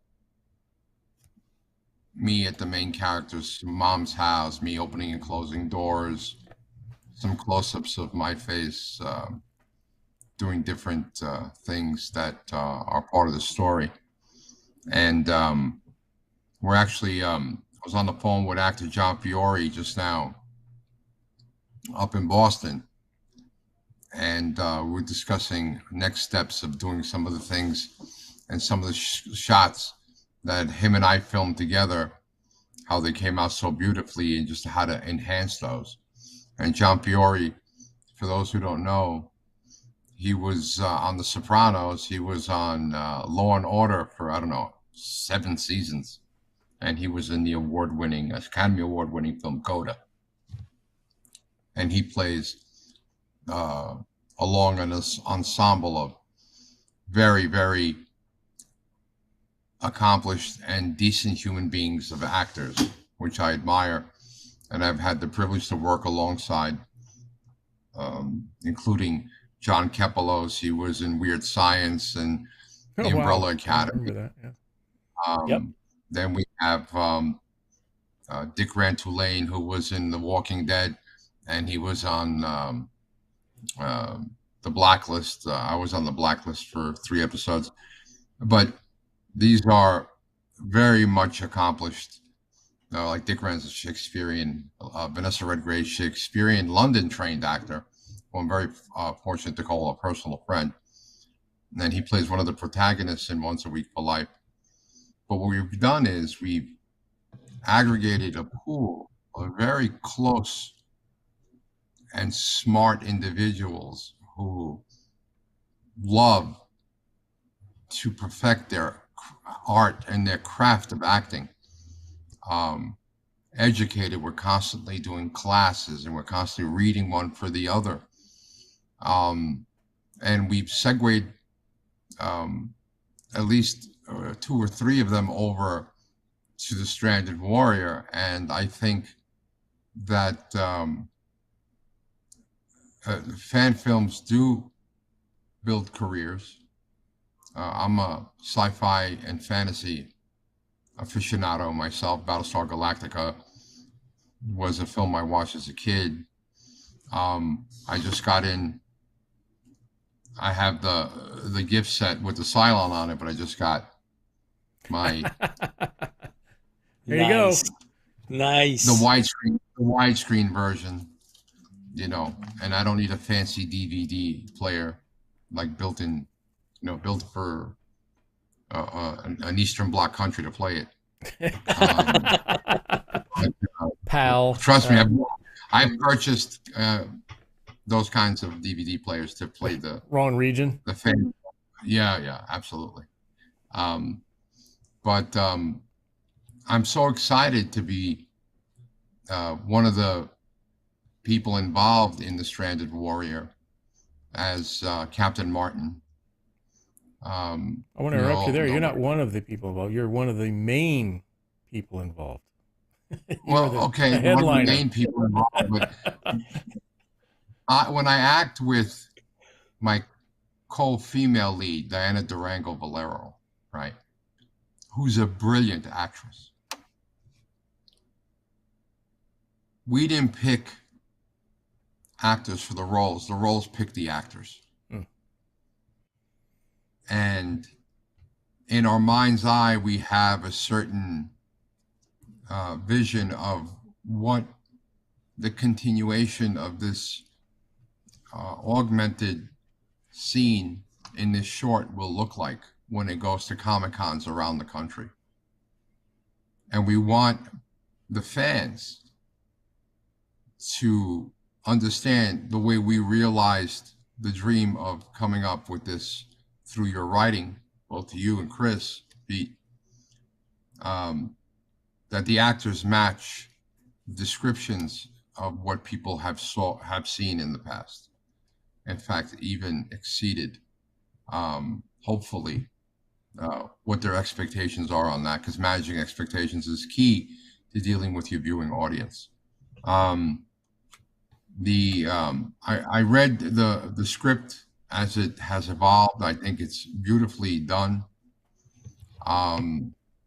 It's a challenging script because it requires an actor to tap into his or her hidden or deep-rooted emotions in several different parts of several of the scenes. I'm up to the challenge. This will be fun. I like doing shorts because of the definition. 2 days and we're done. You know, it's still 2 days of hard work as opposed to doing 22 days and once a week for life, which is a killer. So I'm excited to see these new FX people and have the ability to see what the scenes that we act in, how they're brought to life in a world where we still don't live in this kind of SFX reality. That doesn't mean we're not getting there, but not at our budget. Yeah, no kidding. And, yeah. So I encourage people. I mean, each of us has done a little bit of something to contribute our time, our finances, our skills, our contacts to get this film done, The Stranded Warrior. And if you haven't already, through $5, $10, whatever you can, in the GoFundMe, is it? Indiegogo. And the Indiegogo, that helmet is going to be on my head. Yes, it is. And you're going to have to arm wrestle me to get it off. But in all seriousness, there you go. Beautiful helmet. There you go, Pete. Yeah, and we got to only thank Mediocre Modeler and you guys who designed that beautiful logo, the emblems on it, the apportionments and the lights. I mean, that's just amazing. Pete, please don't wear my helmet. And put it on, Pete. Put it on. It'll fit. It'll fit you, George. No problem. Promise. It should. It was molded from my head, and I got a big head. Exactly. And the light goes on, right? Don't let's not forget that. Look at that. Got to keep space out. Keep space out and the air in. So cool. So cool. It's incredible. Yeah. It really is. The cast of actors that you guys have assembled are going to be are so right for these supporting and lead roles. Especially my wife, the antagonist in the film, Diana Durango. You got Jimmy Healy shirts coming down from Boston. Yep. You know, you guys prudently made it SAG, Screen Actors Guild, because I'm a Screen Actors Guild actor, and I could not work on a production without major penalty if it weren't. But to be a Screen Actors Guild actor, not saying that independent actors who are not union are not professional, but by definition, the union certifies you as a professional actor. And professional actors with high standards of not only how to comport yourself on a professional set, but the ability to constantly doing continual acting education on your time off, keeping your headshots clear, keeping your content on your IMDb updated, and in an Actors Access, working with people symbiotically in order to get the scenes done in a cost-effective manner that are the more believable. I think you guys will be surprised. I'm sure George Jacoumis, if he's not working, the DP, he always gets a kick about how he films me on set. In fact, sometimes I can't help when I glance in his direction and I want to just break out in laughter because he's so freaking serious when he works, and our conversations are typically not that serious off camera. We talk about everything else but what we're working on in order to pass the time. But yeah, I'm totally psyched. And I'm honored you guys had me on tonight. I know I suggested it last week, so this way we can get the ball rolling on getting all the other actors. I'm sure Diana Durango will have no problem coming on.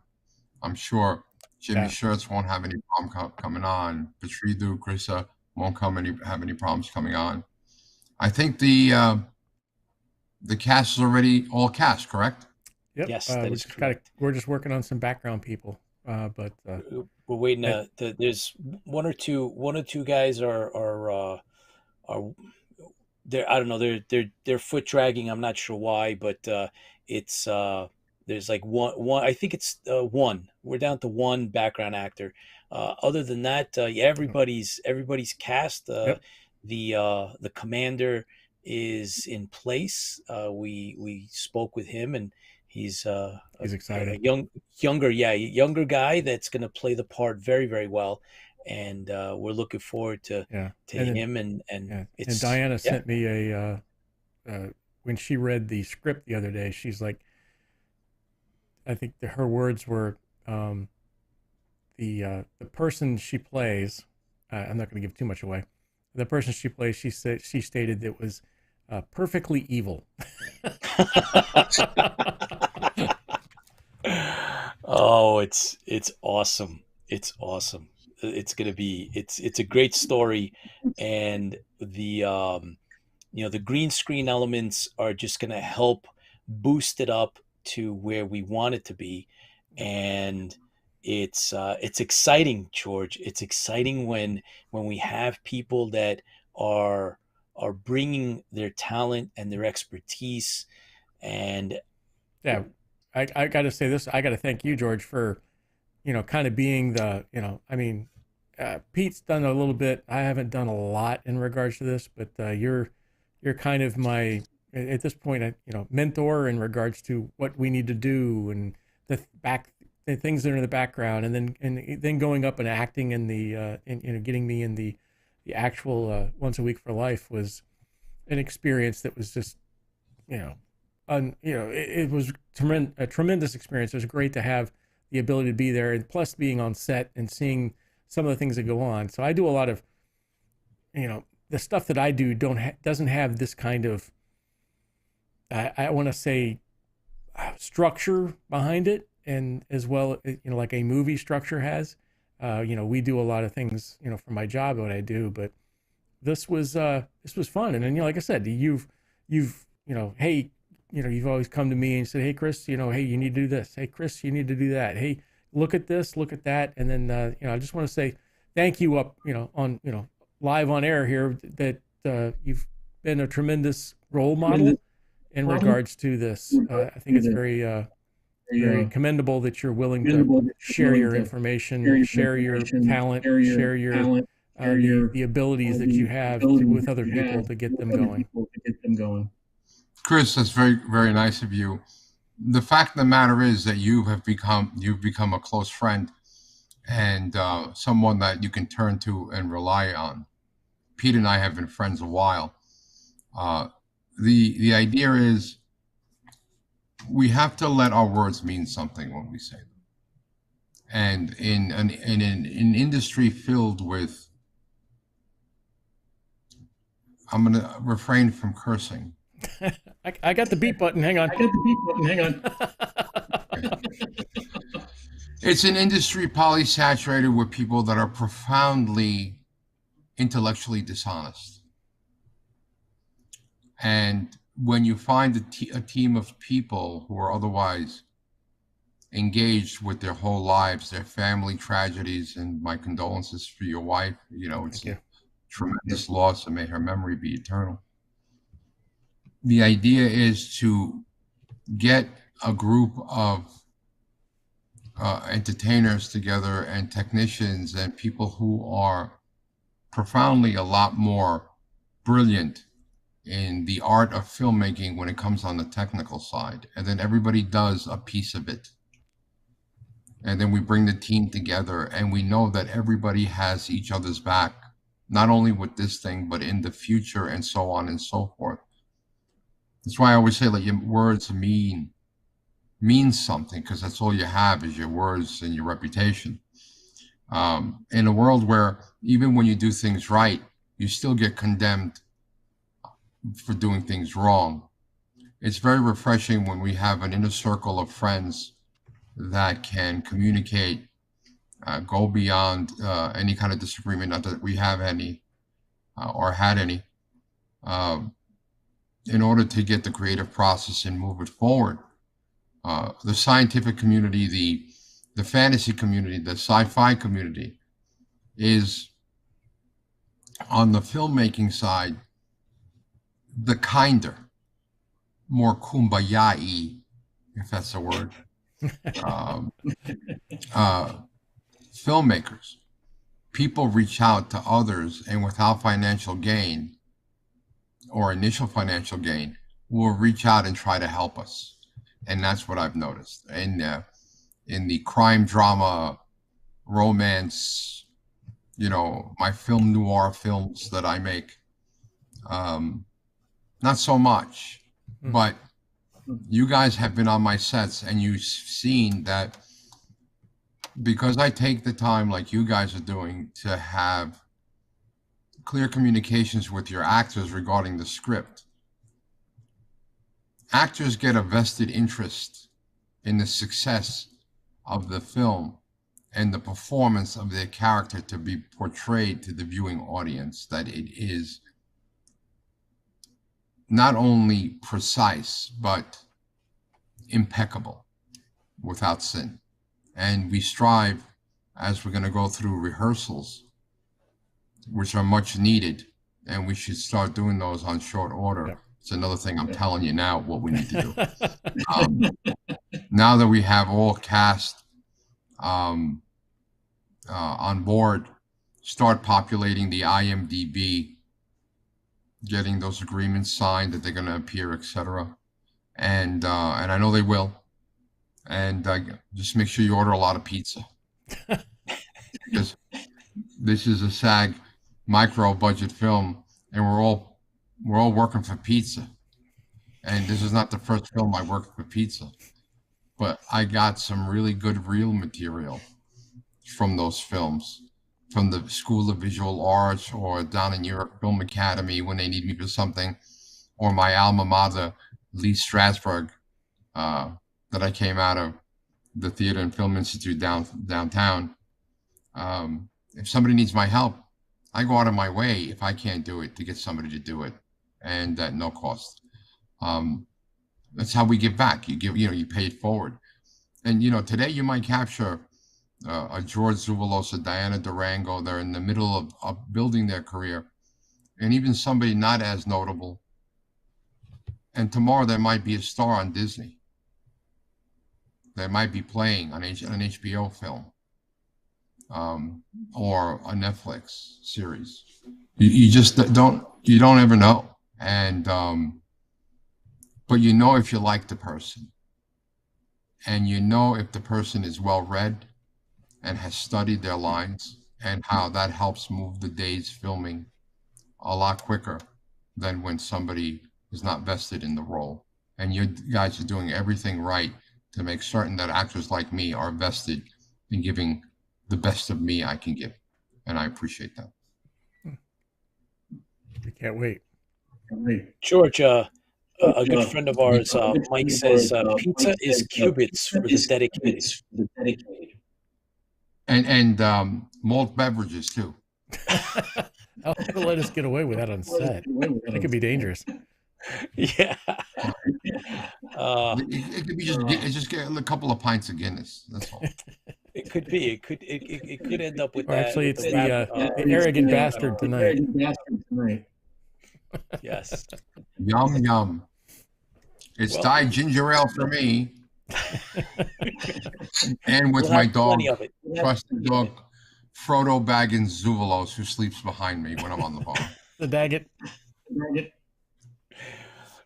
George, we're looking forward to this. We've been doing as much of the homework as possible to line things up. The green screens are here, the trussels and all the other equipment that's needed to get all this stuff is in place. We have it all. We've made a quick one line that we had to add yesterday to one of the other characters, to make sense of what one of the visuals are going to be. We had a brainstorm, and we thought that some of the details in one of the particular scenes that you're going to be in would be beneficial if we kind of tweaked a little bit of one of the other characters' speech, and so we had to do that. But otherwise, what you've seen is locked in place. We only have, I think, one extra that we broke one scene, so we have one, like a 12A. There's a 12 alpha. Everything else is exactly as you. And that was my you fault know because it. I didn't do the formatting correctly. So it's like, okay, well, now it's correct. How many times did I send you my script for you to doctor it and fix it? Yes. At least your script is. Yeah. You'll see, if you listen and you're not stubborn, and this is director George Zouvelos speaking, not the actor. You pay attention to what your actors tell you, especially when you know it's coming from a right and a good place. And then you can decide whether you're going to accept the change, the addition, or not. Because sometimes an actor can't say a word to make it sound believable, and they come up with a fix. Or sometimes they say, look, I think if I said it this way, it would be beneficial to what we want to bring out in this scene. If you stay a little bit flexible, this will be a lot more of an enjoyable experience, because if you want things verbatim, you're setting a very high bar. Mm-hmm. So you have to leave a little bit of, how many takes can you take? You got what you want said. Yep. If you worked on The Sopranos, which I have not, the writer wanted the actors to say it, every word, pausing for every semicolon. It drove them nuts. But Doesn't look- professional actors should know their lines, even if they don't want to say them. They shouldn't. They Same shouldn't be there. Same in Star Trek, George. That was one of the things that has come up now with Picard in their retrospect. In every time they have their little get together and discuss things, Star Trek is one of those series that you have to know your lines, and there is no deviation. And that was what comment, like you said, it's something that they all brought up, no matter what, how many years have gone by. They always remember the fact that no matter how difficult some of these technical made up fantasy words had to be said a specific way, there was no deviation at all, which is incredible. Yeah, the to Bible. think. Yeah. Yeah, that they're talking, they're made up I come things. from the rule of, do you want your actors to be miserable? Right. That's what you have to. Will that cause a delay? Of course. If it's, as an actor, I tell you, I don't want to be thinking about how the director's looking at me, how I am saying my words, and I'll be off book by the time we get on set. That's not a problem. But when you're on set, your brain doesn't work like a recorder that's playing it back, and it sounds exactly what you wanted to say, but it wasn't exactly what you wrote. And you guys saw, even when we were filming our scenes, and you guys were filming scenes that were I looked at the footage, it came out so compelling, spread out in that room instead of standing up around a cabinet. The cameras caught, let's say when Chris was speaking, we have a 4-camera shoot, so we had a camera on Pete and getting his reactions. And the reactions are genuine. We can cut to those. Those are gifts for the editor. And how many times had I stopped you guys as the director and say it again, you didn't say it right? I don't think, maybe if you omitted a full sentence, but never instructed you how to act your scene, because you were cast because of your types. And one thing people will tell you, George Zouvelos knows how to cast people, which makes all our lives easier. If the person's I hate to use the word. I'm ready. If the person's a little difficult. Oh, okay. I didn't have to use that. You want to be careful. I'm a father of 4 children. I used to have to watch what I said every day. Now they're older, thank God. But it was like, it's as if they weren't going to hear it on the street anyway. Yeah, true. But at the house, I had to be the house of the holy.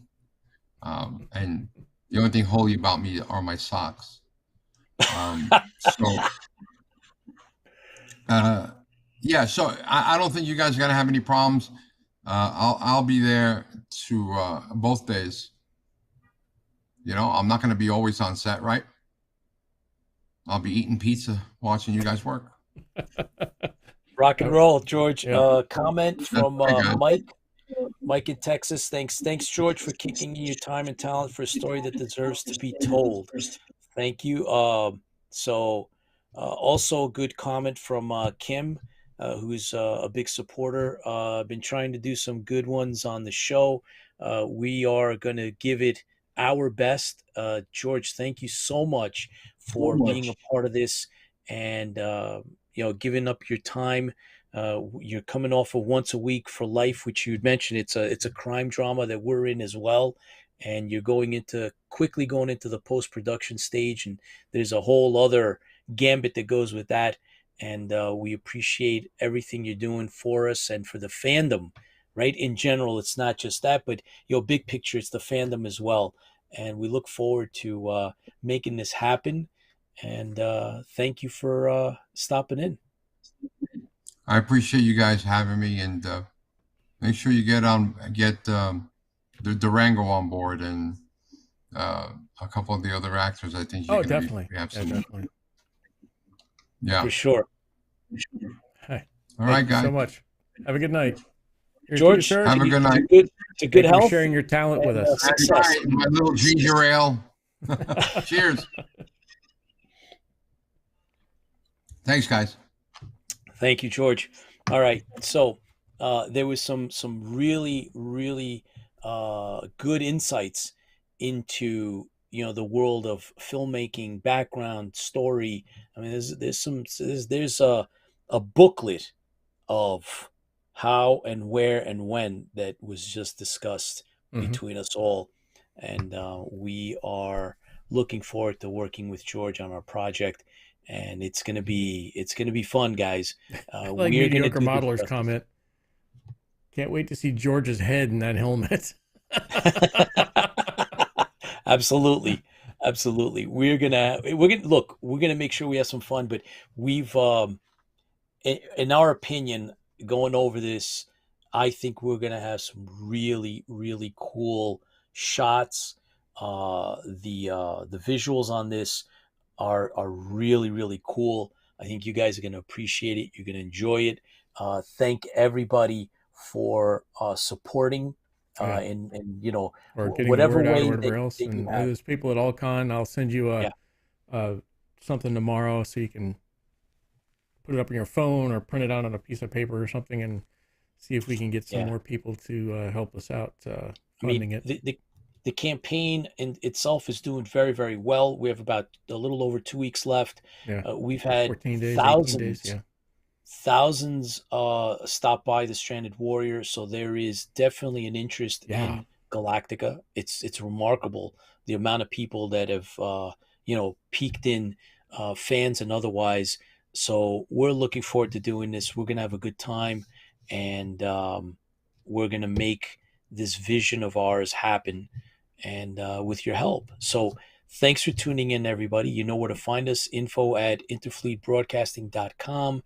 We are on, of course, Twitter, and we do the YouTube and the Facebook. So We're in the twitching, we're Twitch. tubing, Yep. we're Yep. booking, we're Yep. We're out there, guys. We're all over, and we are going to supply you with that QR code. We're going to try to get that out there ASAP, and then we're going to have all the actors in short order come in and talk to us a little bit about how that's going. Well, last thing, as we close, I wanted to mention Master Replicas. For those of you that didn't sign up for the newsletter, they're launching their site on March 19. And because we're Galactica fans, they're saying they mentioned specifically that Battlestar Galactica is one of the lines that they are going to be they took over maintaining. from Eagle Moss. Yeah, I know myself. I need to get the Galactica shuttle. So if they have that up, I'll be picking that up from them. And we look forward to having you on the next show. So guys, stop in. Of course, we're gonna have guests and the like. We have a lot of great special guests coming up, including the actors from the Stranded Warrior. We'll keep you up to date, and stay safe, everybody. Cheers to you guys. Keep the You're out faith. there, keep the faith, and keep fueling the fleet. Thank you so much. Here's to you.